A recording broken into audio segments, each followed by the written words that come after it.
Gereja Santo Ignatius Loyola di Provinsi Nusa Tenggara Timur, dibangun oleh arsitek yang sama dengan bangunan gereja katedral di DKI Jakarta.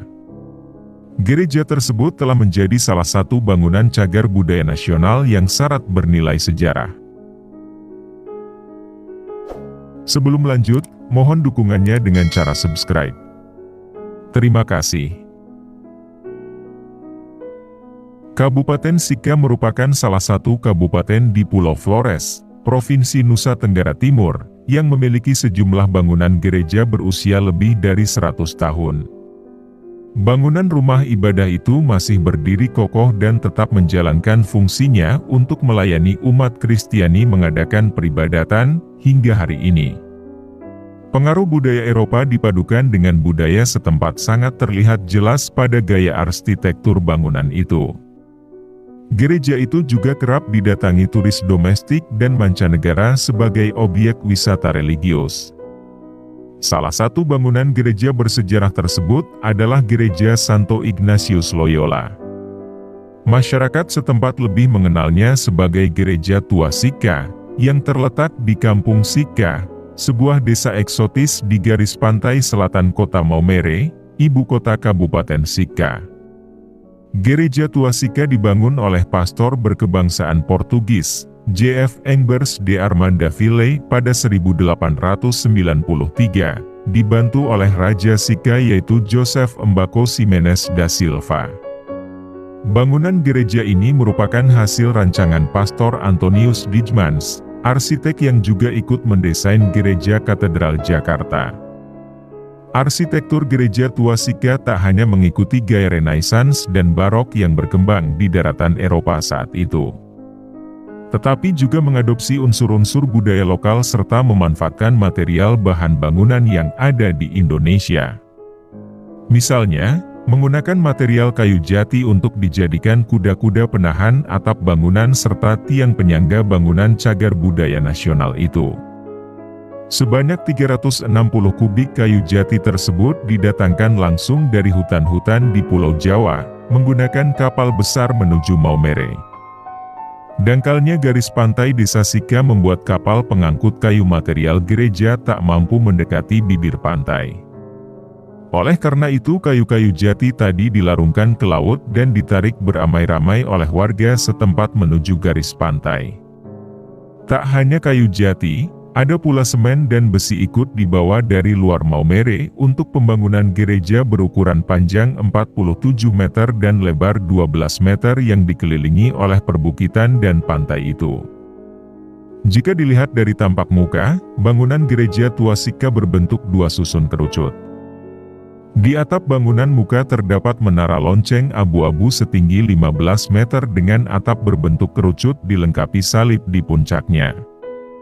Pintu masuk gereja dilindungi sebuah atap yang ditopang oleh struktur kayu jati. Di kiri dan kanan pintu masuk terdapat jendela berkaca patri yang tertutup rapat. Dan di pintu masuk itu pula terdapat dua patung setinggi 1,5 meter, yaitu patung Santo Ignatius Loyola dan Santo Yosef.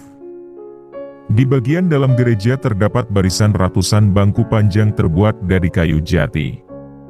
Tepat di atas deretan bangku kayu ini kita dapat melihat dengan jelas genteng bangunan gereja karena rangka atapnya dibuat tanpa plafon. Sebanyak 16 tiang kayu jati digunakan untuk menopang struktur atap mulai dari bagian depan hingga menuju altar. Kayu-kayu itu dibuat melengkung dan disambung membentuk atap kerucut. Struktur kayu penopang atap ini kemudian disanggah oleh kayu-kayu berbentuk silang. Seluruh kayu penopang tadi dicat warna coklat dan kuning. Di tiap sisi bangunan gereja terpasang 36 jendela kayu tanpa kaca. Di bagian atasnya terpasang jendela dengan ukuran lebih kecil, sebanyak 48 buah dengan kaca warna kuning kusam. Meski bangunan gereja ini banyak menggunakan struktur kayu, konstruksinya tetap kokoh meski pernah dihantam gelombang tsunami yang melanda Maumere pada 1992. Pada sekujur dinding gereja terlukis motif wenda yang biasanya disematkan pada tenun ikat khas Sika. Motif pada dinding ini sudah ada sejak pertama kali gereja digunakan untuk misa malam Natal 24 Desember 1899 dan tetap dipertahankan hingga saat ini. Pada bagian altar terdapat motif khusus berupa tenunan pada pakaian kebesaran raja berbentuk belah ketupat. Gereja ini memiliki halaman muka yang cukup luas dan tepat di sayap kanan bangunan utama terdapat gedung pastoran Santo Ignatius Loyola Sica. Di sayap kanan dan kiri gereja terdapat kompleks pemakaman raja-raja dan pastor Sica. Sejumlah benda-benda berusia ratusan tahun juga masih tersimpan rapi di tempat ini seperti tempat lilin kuno dari bahan kuningan dan arsip buku-buku misa lama yang tersimpan di sekretariat paroki. Terdapat pula patung salib Yesus, warisan Raja da Silva yang setiap hari raya Jumat Agung diarak umat keliling kampung dalam ritual Logu Senhor. Ritual Logu Senhor yang sudah menjadi tradisi menjadi daya tarik tersendiri di Sica.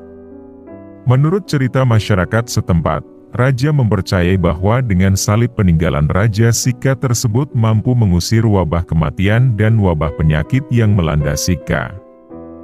Gereja tua di Sica ini kini telah menjadi salah satu destinasi wisata menarik di Flores, khususnya di Kabupaten Sica.